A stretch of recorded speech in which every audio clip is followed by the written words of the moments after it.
Today I'm comparing the Insta360 Ace Pro 2 with my Fujifilm X-E5. One costs around $400 depending on the accessories you add, the other, well, if you've watched YouTube in the last few months you already know it costs a bit too much. And yes, on paper this is a completely unfair comparison, but by the end of the video you'll understand exactly why I'm doing it and how this comparison might actually help more people than you think. Hello everyone, my name is Andrei Dima, I'm a professional travel photographer and I love reviewing cameras and lenses in beautiful locations. So if that is your thing, subscribe. So by adding the Explorer Pro grip to the Insta360 Ace Pro 2, you transform it into a portable camera. You can even control the exposure compensation with this dial just like you would on a Fujifilm camera. When it comes to street photography, I think both cameras are really good, but I found that less people react to me taking photos of them with the Ace Pro because it is smaller and less flashy than my X-E5. In the months I used it, I gathered a lot of photos I really like. While there are some limitations with the Ace Pro 2 like the shutter lag and the buffer, that doesn't mean it is a bad camera. These are things that with just a bit of practice can be overcome. I like to take my time with cameras before I make an opinion about them.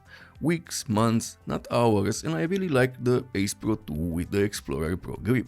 I like to slow down sometimes and think more about the shot I'm going to take. Plan, not spray and pray every person that passes through a shadow, so some downsides can actually make you think more. Slow down, plan, and this makes the photos you take even more rewarding.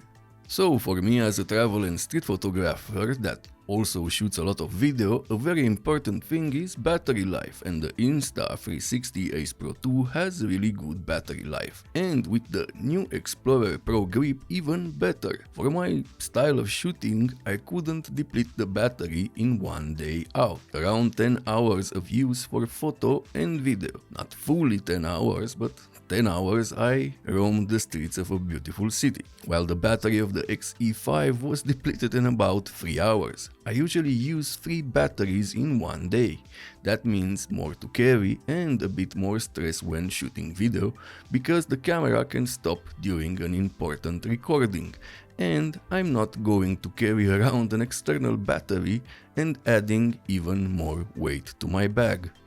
One feature I really love on the Ace Pro 2 is that you can use the cinematic lens, an anamorphic lens, to take photos. To be more exact, expand like photos, and while you could take photos with the X-E5 and crop them in post, with the Ace Pro 2 you don't need to edit the photos. You get them straight out of the camera, and I just love that. 28.5 megapixel photos to be more exact. Insta360 also provides 2 more lenses besides the standard and the cinematic lens, a close-up lens and an ultra-wide angle lens. The X-E5 has a small grip that may be uncomfortable for some people. The Ace Pro 2 with the Explorer Pro grip is very nice to handle for long periods of time because it is small and compact, lightweight, and it has a deeper grip. Of course, the Fujifilm X-E5 has a bigger and more capable sensor, but the sensor of the Ace Pro 2 is very capable as well. It is a backside illuminated CMOS sensor designed in collaboration with Leica that can produce 50 megapixel detailed photos. You can also shoot RAW files that have very good dynamic range. I really didn't expect this from a small camera like this. Let's take a look at how much detail you can extract from its RAW files.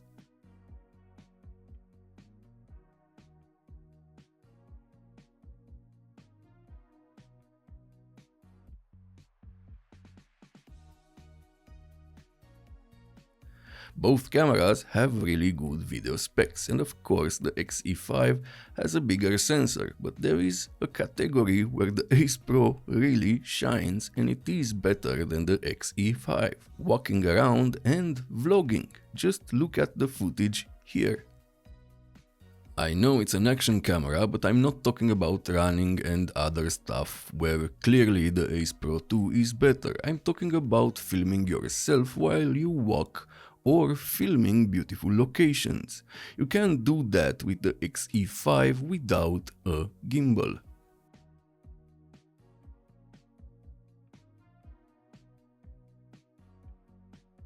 Now let's take a look at some photos taken in the same locations and with both cameras side by side. I want you to tell me in the comments which photos do you think were taken with the X-E5 and which were taken with the Ace Pro 2. I will reveal the answer in the comments in 1 week, just to make things interesting. Now you would think with such a small sensor that the Ace Pro 2 is not going to perform very well in low light, but the Pure Shot and Pure Video are really good AI denoise tools. Just look at these photos, they look great, don't they? A tip, use manual settings and you will get better results both in photo and video. It is not going to beat the X-E5 in low light, but the photos look great. Photography is not always about specs or sharpness, it is about composition, light and storytelling, and you can do that with the Ace Pro 2. And on social media, there are a few people that could tell the difference. You can also print the photos, there are plenty of details here for medium-sized prints. Speaking about printing, you can buy a printer for the Ace Pro 2, just like you can buy a printer from Fujifilm, and the photos look great in my opinion.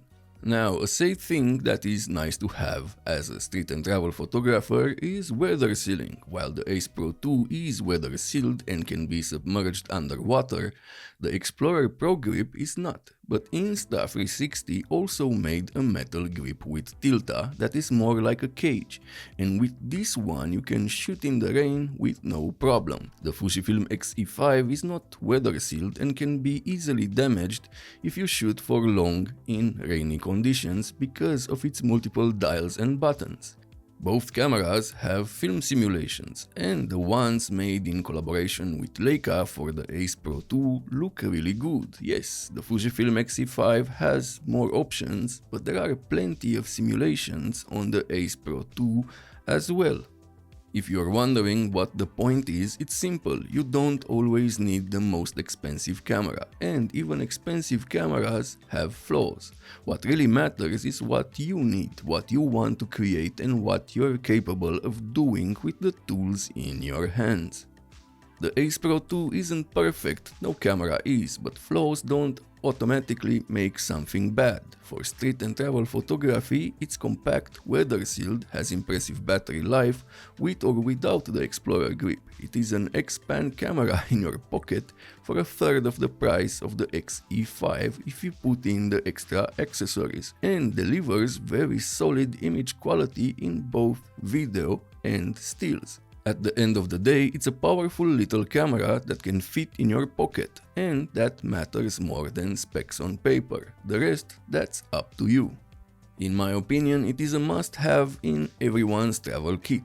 It's not a perfect camera, but it sure does a lot for the money. I had this for months now, and I will still use it for months to come. I really hope they release a new model and fix the shutter lag and add more zoomed in lenses, close to 35 or 50mm.